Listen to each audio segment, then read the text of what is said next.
Levítico capítulo 25. Yahvé falou a Moisés no monte Sinai, disse-lhe: Fala aos israelitas e dize-lhes: Quando entrardes na terra que eu vos dou, a terra guardará um sábado para Yahvé. Durante 6 anos semearás o teu campo. Durante 6 anos podarás a tua vinha e recolherás os produtos dela. Mas no 7º ano a terra terá seu repouso sabático, um sábado para Yahvé. Não semearás o teu campo, e não podarás a tua vinha. Não se farás as tuas espigas, que não serão reunidas em feixes, e não vindimarás as tuas uvas das vinhas, que não serão podadas. Será para a terra um ano de repouso.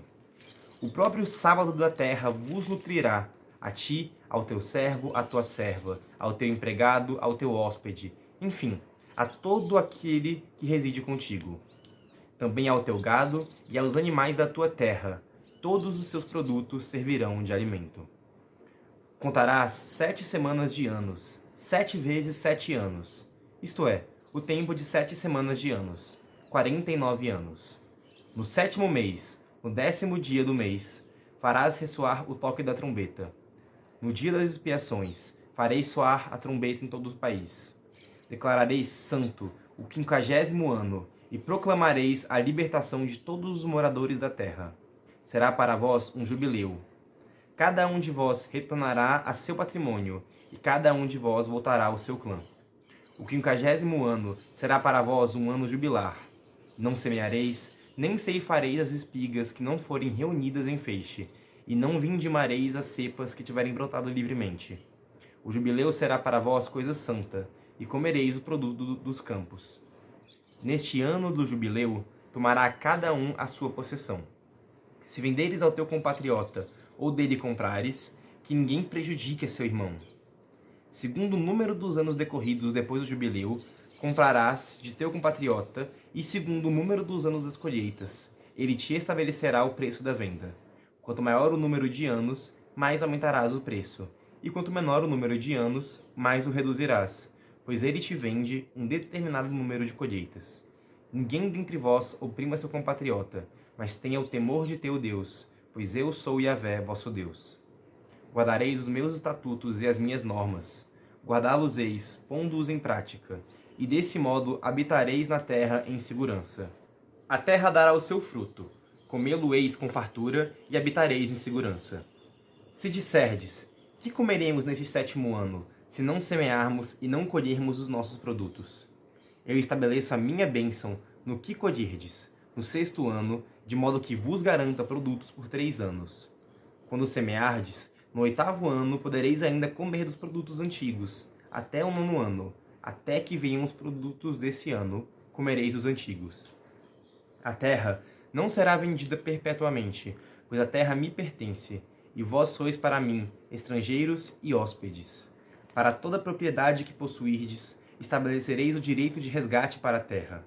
Se o teu irmão cair na pobreza e tiver de vender algo do seu patrimônio, o seu parente mais próximo virá a ele, a fim de exercer seus direitos de família sobre aquilo que o seu irmão vende.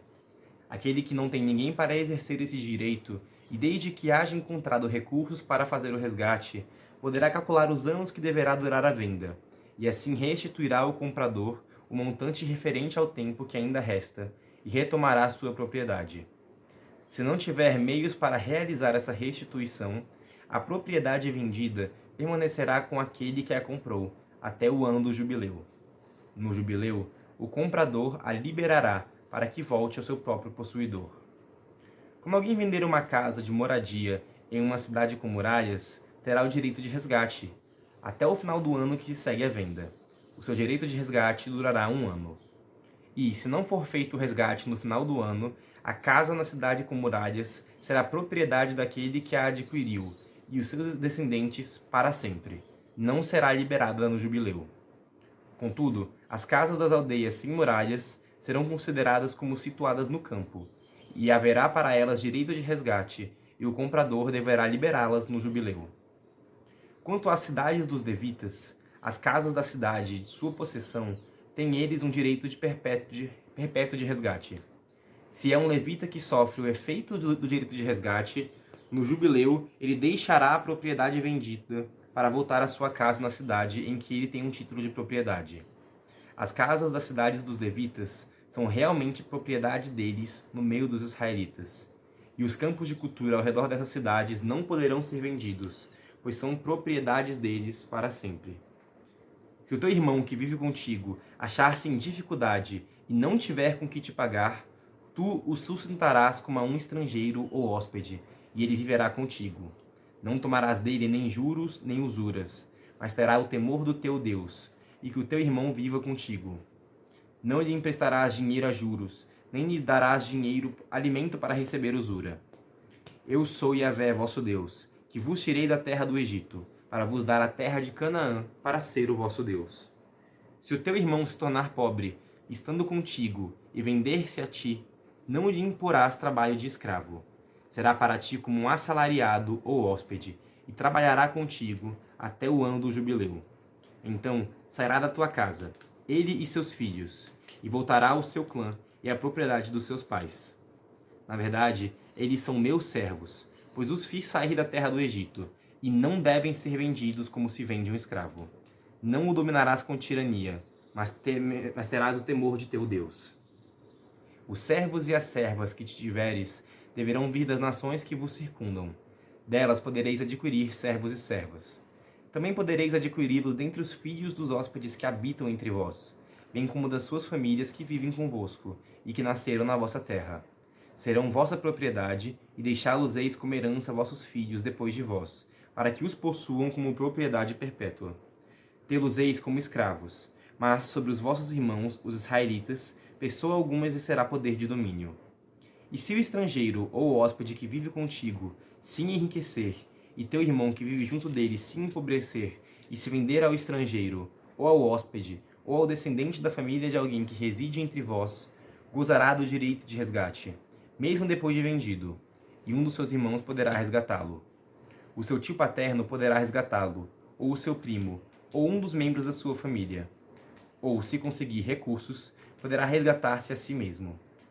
Ajustará com aquele que o comprou, e fará a conta dos anos compreendidos entre o ano da venda e o ano do jubileu. O total do preço da venda será calculado segundo o número dos anos, contando-se-lhe os dias como os de um assalariado. Se faltarem ainda muitos anos, pagará o valor do seu resgate de acordo com o número dos anos, isto é, uma parte do seu preço de venda. Se restarem poucos anos até o jubileu, será de acordo com a proporção dos anos que calculará o que deve pagar pelo seu resgate, como se fosse assalariado contratado por ano. Não o tratarás com dureza diante de ti. Se não for resgatado por nenhuma dessas formas, será no ano do jubileu que sairá livre, tanto ele como os seus filhos com ele. Pois é de mim que os israelitas são servos meus, que fiz sair da terra do Egito. Eu sou Yahvé, vosso Deus. Leitura. Vamos lá, esse capítulo é enorme. Ele traça, então, um dos aspectos finais aqui da lei do Levítico. O próximo capítulo já vai ser, na verdade, um resumo do resto do livro. E aí ele fala muito sobre leis de convivência e de propriedade. Então, primeiro, uma questão importante aqui é a questão de que o ser humano, na verdade toda a criação, não foi feita para se sustentar, não foi feita para o trabalho. Todo homem foi criado para Deus, toda a criação foi criada para Deus. E por isso o homem no sétimo dia descansa. Ele descansa porque o trabalho foi consequência do pecado original. E não aquilo para que o homem foi criado. Então o sábado é o dia que o homem se lembra de que ele foi criado para Deus. E esse é o seu fim. Da mesma forma, a terra foi criada para Deus. E por isso, a cada 6 anos, o sétimo ano é um ano sabático, em que a terra também descansa.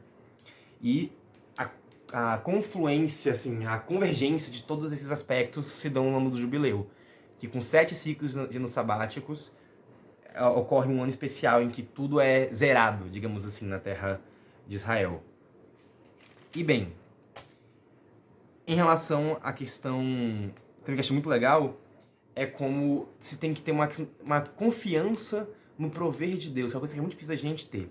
Essa noção do ano sabático, que será garantido para você no 6º ano, uma colheita tão boa, que te durará durante o 7º ano, e até você colher a colheita do 8º, é muito louco, porque, assim, isso aqui é uma lei que está sendo garantida, assim, tipo, aquilo que você não lucrar por estar louvando a Deus, não deve ser de sua preocupação. Trabalhe, claro, isso não tira o trabalho. Para isso a pessoa tem que trabalhar no sexto ano o suficiente. Mas que, se você faz a sua parte no sexto ano, durante o ano do louvor, o ano sabático, Deus proverá. E isso é uma confiança muito difícil de se ter, mas é o que está querendo dizer aqui. Outro aspecto interessante é uma coisa que tem a ver com a doutrina social da igreja. Tem uma noção muito boa aqui sobre a questão da importância da terra e da convivência em sociedade para as pessoas, de que Deus não criou a terra para ninguém. Quando você tem propriedade de uma terra, você compra, vende ela, você está fazendo negócios ali, mas que no final toda a terra foi criada por Deus para as pessoas. Isso é um aspecto da doutrina social da igreja que se chama destinação universal dos bens. O que isso quer dizer? Que, ok, eu moro num terreno onde fica a minha casa, mas não quer dizer que Deus criou o terreno dessa casa para mim. Ou melhor, Deus não criou o terreno do mundo para uma pessoa específica, mas Ele criou o mundo para que cada pessoa possa usufruir dele naquilo que é de sua propriedade. Então, não existe alguém que tem mais direito a ter a sua propriedade, a ter o seu lugar para morar, a ter aquilo que é seu do que outra. Todos têm direito de ter o que é seu. Isso é a destinação universal dos bens. Não quer dizer que tudo é de todo mundo, pelo contrário, tudo é de Deus. Mas que Deus criou o mundo para que todos os filhos dele tenham direito a usufruir de parte da criação, da sua parte na criação, e não da sua parte no sentido de que Deus deixou uma herançazinha escrita para cada um, mas de que a gente não pode achar que um tem mais direito a ter algo do que outro. É meio louco falar isso, eu não tô aqui querendo fazer uma aula de doutrina da igreja, mas é uma coisa que tem muito paralelo com esse texto. Uma coisa muito interessante aqui, esse texto fala sobre a questão da lei sobre os escravos, que, claro, é algo que hoje em dia, pelo menos, deveria ter muito claro de que é um absurdo. Por favor, a gente não tenham pessoas. Mas o que eu achei interessante aqui é sobre a questão de que aqueles que são servos de Deus não são escravos. Não podem ser escravizados. Eles podem trabalhar como servos, pagando uma dívida, mas depois são libertos no sétimo ano, no jubileu, né? Ou até pagar sua dívida, enfim. E por que eu acho interessante? Porque na antiga aliança, o povo prometido, o povo que era herdeiro e servo de Deus, era o povo hebreu. Mas, depois da nova aliança, todo o povo da terra é chamado à santidade. E o que isso quer dizer? Que a partir do momento que se tem a antiga aliança, aqueles que são servos de Deus não são mais escravos. Da mesma forma, a gente, pela nova aliança, no que a gente se torna servo de Deus, a gente deixa de ser escravo do pecado. Então, enquanto nós vivemos na cegueira de sermos escravos do mundo, quando nós somos servos de Deus, isso nos liberta, na verdade. Ser servo de Deus é não ser escravo, necessariamente. E isso é muito bonito. É um paralelo muito legal com o que a gente tem na nova aliança, dessas comparações, dessas coisas pedagógicas que tinha isso na antiga aliança, que se aplicava àquele povo prometido e que era necessário para que, quando isso fosse expandido para todas as nações da terra, isso fosse mais compreendido. A gente já falou bastante no Levítico sobre as comparações entre Antiga e Nova Aliança, mas aqui tem um aspecto forte disso, que é essa questão da libertação da escravidão do mundo. Uma última coisa que eu queria falar aqui era que eu acho muito conveniente, tem uma parte que fala bem assim: guardareis os meus estatutos e as minhas normas, guardá-los-eis pondo-os em prática, e desse modo habitareis na terra em segurança. Gente, ninguém se salva por obra, por trabalho. Mas Deus nos deu o mandamento de botar em prática os estatutos dele. Por que isso é necessário, então? Se não é botar em prática que nos salva, por que isso? Porque obedecer, fazer obras, fazer a prática é sinal de fé. Nós somos salvos exclusivamente pela graça de Deus. Nós participamos dessa graça por meio da nossa fé. Mas a fé verdadeira dá frutos. Deus nos conhece pelos frutos que nós damos. Então, os frutos não nos salvam, mas são o sinal muito eficaz de que a gente está recebendo a graça de Deus.